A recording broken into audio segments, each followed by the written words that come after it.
Namaskar, welcome to This Week with Padma Shri Dr. Sudhir Parikh, and let us jump right in some of the important issues facing us. So, welcome, Dr. Sahab. Namaste. Namaskar, namaskar. So, when you look at your past week, what would you say was the highlight if you look at it in terms of the status of COVID-19 here as well as in India? Well, here I think fortunately the vaccination is going very well. Almost they are vaccinating almost 2 to 3 million people per day. So I think, and now in New York, New Jersey, at least in New Jersey, you can get anyone can get a vaccine, irrespective of their health status or age. So everybody is, I mean, they open up for everyone. So and they are really ramping up number of vaccination, and that's a great news. And because of that, almost 40% of the USA population has been vaccinated, uh, at least one dose, and that shows that we are approaching very close to the herd immunity, because once a 50% people get vaccinated fully, and we know that 30% population has a COVID infection in the past, so that takes us to the herd immunity, and that means the COVID serious COVID infection spread in the community is over. In India, really, it's a cause of concern because second wave is really going out of hand. The Yesterday there was almost 90,000, means 1 lakh new cases were there. The number of deaths are going up, and almost all the large populated state has this problem. And so I think Indian government needs to ramp up the vaccination. And I think there are some comment from the public that India should first take care of their citizen, and then try to export the uh, dosage of the vaccination to neighboring country. Absolutely. And as we are looking at the COVID situation in Maharashtra, that also has shown a lot of increase, as well as the number of death is also increasing. Not only Mumbai, but in the Gujarat also. Today, Gujarat government has declared complete lockdown for next 5 days in all large cities like Baroda, Rajkot, Ahmedabad, Surat. Because in Gujarat also situation is getting worse and grim. The same thing in the Maharashtra, and they should do and somehow clamp this spread of the viruses. And I think another unfortunate part is the election season is going on. So those the 5 states where elections are going on, there also people are not following the CDC guideline or COVID guideline, and there is a lakhs of people are getting together in a big campaign rally. And I think that is very unfortunate, because that's again within 2 weeks time, those states where the elections are going on will be again have big surge of the COVID infection. So I think it's a kind of little out of hand situation in India, and I'm sure government will take care of whatever necessary. But the most important part is they should ramp up the vaccination of everyone, all citizens. And as we know that it's not easy, very challenging, because the population of the India is almost over 1 billion people, and so far they have vaccinated only 2 or 3 million people, and that's nothing. That's kind of a very minuscule amount, and I think government has to do something to start ramp up the vaccination. Just like here now, here in USA, since last 1 month, the vaccination speed is really picking up, and that's why almost 40% of the people has at least one dose of the vaccine. You rightly said, Dr. Saab, election rallies show the kind of picture as if COVID-19 has gone far away. And at the same time, we hear some places in India where police is making use of the stick and hitting people if they are seen without mask. So these are two different kind of pictures. But moving forward, going towards the election compulsions for every political party, it it is almost now it is almost unavoidable.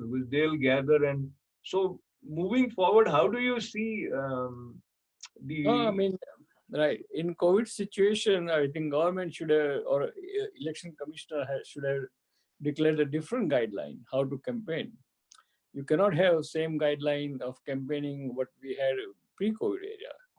And if you really want, if you are really serious about clamping down or controlling the spread of the infection, now look at this, how bad it is getting, and deaths are going high, infections are going high, one lakh per day. I mean, that is kind of is more than even last March or April when there was height of the pandemic. So I think we government has to figure it out with the chief ministers of the different state what to do, or they might have to put the foot down and mandate certain things from the different government. That's only way to control this thing. Otherwise, we'll have unnecessary death in India, what we had in USA last year. so what you said reminds me that in America also during the presidential elections, the campaign was different. There were very few large rallies, as used to be the case every time. But now going to West Bengal, in India, election always become very heated, sort of a competitive scenario, which is also at on the verge of some violence erupting. So, talk to me about your reading. Based on the recent polls, looks like BJP is going to get majority, but difficult to say. Your take. Well, I think in my opinion or reading, it's very contested election. Again, I will repeat myself what I said last week. There's a 50-50 chance of BJP winning or losing, or TMC winning. And therefore, I think all the polls right now has not much meaning, because still seven phase of the elections are to be done. So it's too early to predict like that. But I think BJP has good chance of winning. So, thank you very much for that wonderful analysis on the West Bengal, and it's quite pragmatic. And Dr. Parikh, let's go to Maharashtra again, and this time with the very controversial situation arising out of the High Court having asked CBI investigation, and which has resulted into resignation of Home Minister. Overall, under Chief Minister Uddhav Thackeray, the way government is behaving with the charges of 100 crore per month that were allegedly were being raised. So Maharashtra and cleanliness in public life at this point, how do you see that? Well, I mean, this whatever is going on there with the Home Minister accusation and counter accusation, that shows that whole government, I mean, or part of all the political complex are corrupt, and that corruption has to be investigated, and those who are responsible should be punished, and punished harshly. They should not get away with the slap on the hands. And unfortunately, we are uh, flooded with such highlights where you start questioning about the integrity of people. And in this context, if I may bring to your attention the case of Mukhtar Ansari, who is being transferred from Punjab jail to Uttar Pradesh today. And you might be aware of he was also responsible or accused for killing of one BJP MLA a few years ago, and there are multiple charges against him. But this kind of a man getting so much political protective shield, does that tell you something about the overall system? Well, overall system, it's very unfortunate, and overall system is we have all the laws and regulations in our books of the court, but no, unfortunately, no one is kind of because of this kind of political support. Unfortunately, no one is getting punished, nobody is getting convicted, and even they convicted, they don't get punished, and that is a very shameless thing to happen, and that's why we never, unless you punish some guilty, this kind of corruption, this kind of criminality will not stop. And I think current government, central government, has guts and courage to clamp down on them, and they should do that. So when you refer to current government, that also takes us to the party lines that are drawn, and then BJP being cleaner than Congress is one impression which emerges. If it is so, it is good. If it is not, it should be like that. But let us assume what you said, and BJP by and large being fair and probably cleaner than the other parties, but people are people. What steps they can take? Because ultimately, whosoever runs the show, he would be a part of some of political party or of the bureaucracy.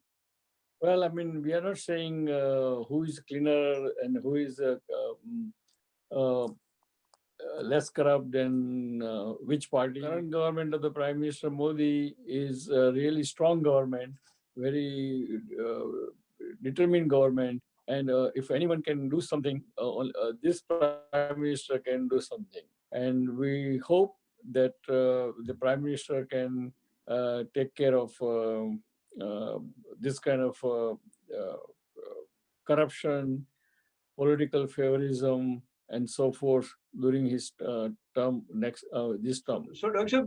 Let us look at the potential method that current government under Prime Minister Modi may adopt to bring about some change in people's approach towards their work and maybe work with more honesty and integrity.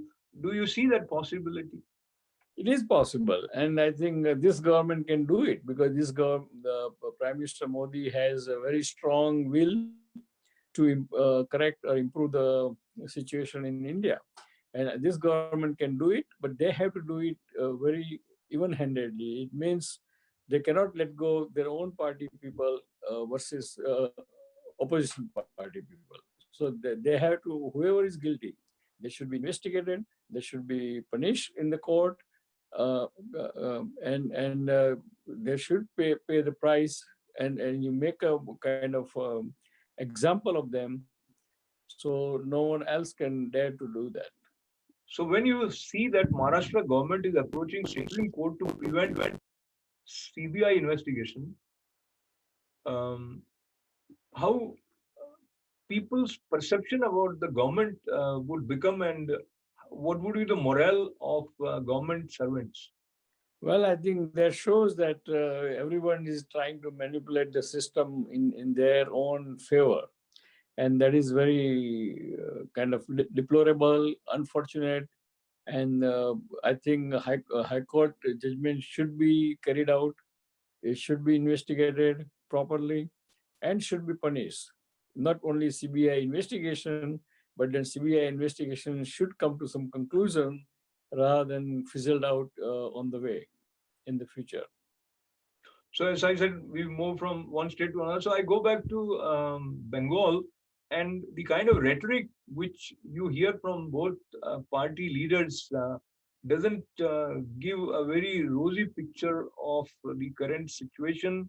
Whether you hear Mamata Banerjee calling Prime Minister Modi as thief, or Jaya Bachchan or Madhuri reaching to Bengal and pleading voters that this is a lonely woman fighting for a just cause. So, referring to a sitting chief minister as a lonely woman, uh, is it to arouse sympathy, or do you see some bigger reasons to Well, have I that reference? think I think this is a campaign rhetoric on the both side, and in the campaign rhetoric, people always talks extreme, and so I don't know how much you have to take with the sort of grain of salt kind of, because I don't know what is right and what is wrong. Only way to figure it out what is right and wrong when result comes on May 2nd. Only way to move forward is a strong government of Prime Minister Modi has to act very decisively, very firmly, and make sure that laws apply to everyone. There is no, law and person who is corrupt has to be investigated and punished, and also those who are going extreme in the any side of the political party should be also condemned, and if it leads to some kind of violence or something like that, should be again prosecuted and punished. Unless you do those things, this is going to go on, and unfortunately there is no real shining light at the end of the tunnel, and Absolutely. that's the unfortunate part of the whole story. Right. No, I think you put it very nicely, and that firmness is required. So now, as we conclude today's this week with Padma Shri Dr. Sudhir Parikh, your parting words for our viewers. Well, my parting words to both here and in India, all my dear friends, get vaccinated. All the vaccines are equally good. All vaccines are safe. And more you vaccinated, more people get vaccinated, the pandemic will end soon. And hopefully, everyone should, of course, follow the guidelines of CDC and health guidelines, and make sure that do not spread unnecessary rumors about vaccination, negative rumors about vaccination, because all vaccination scientifically are proven to be very effective, very safe, and one should go and get vaccination. So thank you very much for joining us. God bless America. God bless India. God bless Indian American community. And we'll see you next week. Till then, goodbye.